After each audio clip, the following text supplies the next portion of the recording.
కింద పడిపోయింది. ఈ బీరువా కిందకి దూరిని తీయడం చాలా కష్టం రా బాబు.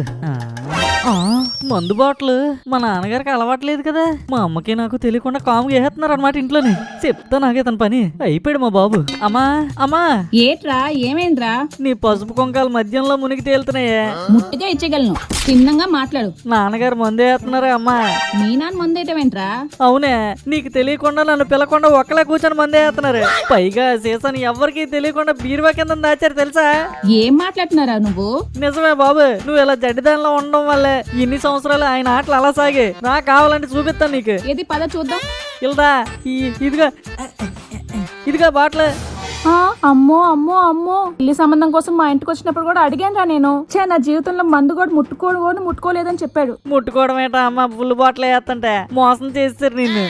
ఏట్రా ఏమైందిరా? ఎవరెవరిని మోసం చేశారు? అది కూడా వచ్చారు తాగుబోతు నాన్నగారే.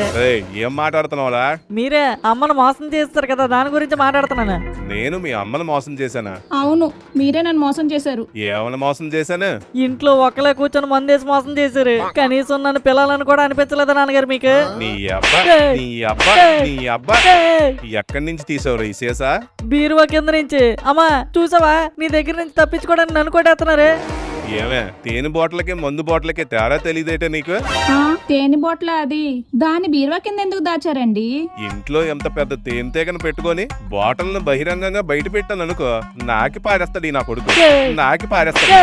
ఫోన్లేండి, మీరు వచ్చి చెప్పేసరికి కంగారు పడిపోయాను. నాన్నగారు చిన్న దేలికి రాస్తారా నాకు తనే? ఏటి నాన్న, నేను మందేసినప్పుడు నిన్ను పిలాలా? ఇప్పుడు వేస్తాను రా నీకు సరైన మందు.